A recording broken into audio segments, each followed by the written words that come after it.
Annabi Muhammad sallallahu alaihi wasallam shine masoyinmu, shine mai cetonmu, shine gishikinmu, shine abin alfaharinmu, shine jagoranmu, shine alfarmanmu duniya da lafiya. Don haka zagin annabinmu zagin kowanne musulmi ne ta hanya mafi raɗaɗi da magana mummuna.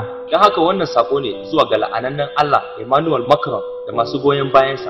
A madadin dukkanin al'ummar musulmi da ke faɗin duniyar nan, mu sama da biliyan 1 da miliyan 900, kashi 1 cikin 4 na al'ummar da ke faɗin duniyar nan, muna tir da Allah wadai bisa ɓatancin da wani la'anannen Allah mai suna Samuel Paty ɗan ƙasar Faransa ya yi akan manzan Allah da zanen hoton manzan Allah sallallahu alaihi wasallam. Sannan Emmanuel Macron, shugaban ƙasar Faransa, ya goyi da bayansa ya ba da kariya kan wallafa zanen akan filayen faɗin albarkacin baki. Duk wanda ya ɓatanci ga manzan Allah kowaye ko ya tuba, Allah ya ce a kashe shi. Saboda haka lokacin da abin ya faru, wani musulmi da suna Abdullah Anzaro ya ga ba zai iya jurewa ya ga ana ta ɓatanci ana ta cin zarafin manzan Allah ba, ya yi kukan kura, ya je da wuka ya fille kan mutumin. A garin fitowa daga ajin, jami'an 'yan sanda na can ƙasar suka harbe shi ya mutu. Muna roƙon Allah ya sada shi da manzan Allah sallallahu alaihi wasallam. Mun sani zanen zagi da ayyukan tayar da hankali ba wani abu ne na faɗan albarkacin baki ba, kawai wani nau'i ne na ta'addanci da tsatsauran ra'ayi da tsokana wanda hakan ke sanya gaba da ƙiyayya a tsakanin al'umma. Yin izgili ga annabinmu sallallahu alaihi wasallam wannan mummunan halayya ce wacce ba za mu taɓa bari ba. Mu musulmi na gaskiya mutane ne masu haƙuri, masu son zaman lafiya, masu tawakkali, masu bin doka da oda. Mun bi hanyar manzon Allah sallallahu alaihi wasallam, hanyar annabinmu. Sai mun kare annabinmu wallahi ta hanyar da ta dace ba ta hanyar ta'addanci ba. Duk musulmi na gaskiya yana da kyawawan halaye, baya son tashin hankali. Ku daina yanke hukunci akan wasu ayyukan musulman kuna cewa musulunci ne. Ɗaya daga cikin babban maƙiyin musulunci shine jahilin musulmi, wanda jahilcinsa da son zuciyarsa suke kai shi ga rashin jituwa, wanda ayyukansa kullum suke ɓata wa musulunci suna. Duk lokacin da mutane suka gan shi sai su tunanin yadda yake haka ma musulunci yake. Allah ya shirye su, Allah ya kare mu. Ku fahimci addinin musulunci yadda yake, ku ɗauko shi tun asali, kada ku bi masu son zuciya ko masu karanta muku son zuciya.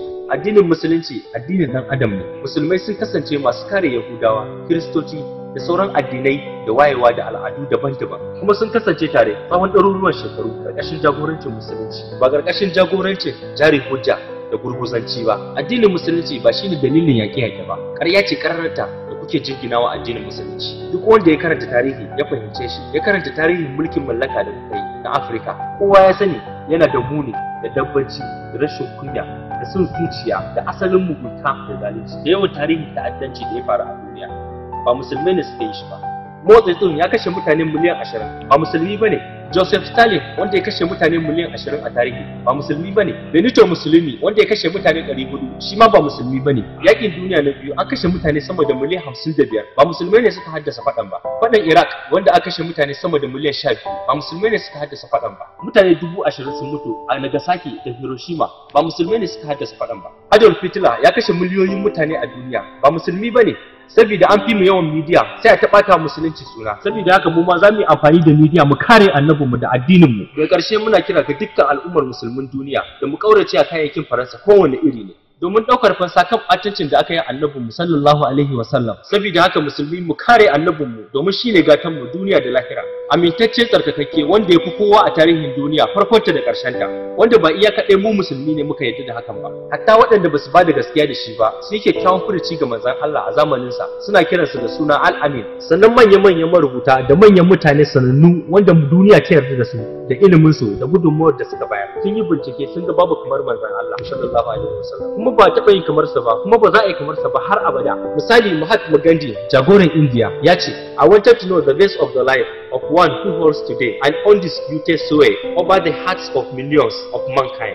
I became more than ever convinced that it was not the sword that won a place for Islam in those days in the scheme of life. It was the rigid simplicity, the oral self-effacement of the Prophet, the scrupulous regard for place, his intense devotion to his friends and followers, his intrepidity, his fearlessness, his absolute trust in God and in his own mission.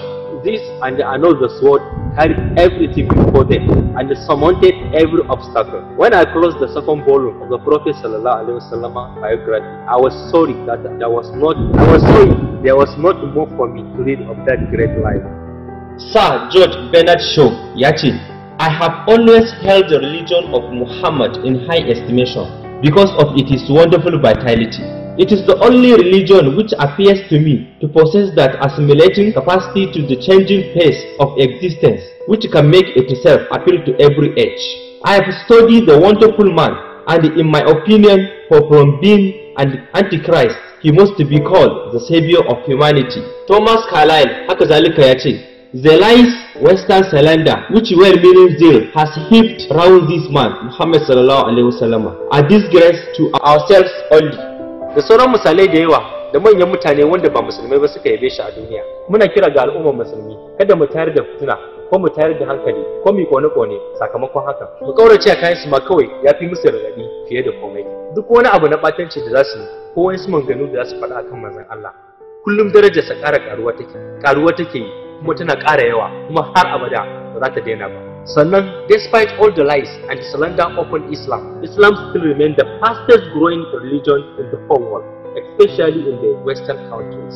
Muna godiya da jinjina ga shugaban ƙasar Turkiya, wato Turkey, Recep Tayyip Erdogan, da sauran shugabannin ƙasashen da ke da rinjayen musulmai da suka fito suka yi Allah wadai da wannan mummunan abin da ya faru, da kamfen ɗin ƙauracewa kayayyakin Faransa a ko'ina. Allah ya saka da alkhairi, Allah ya haɗa kan musulmi. Islam is peace.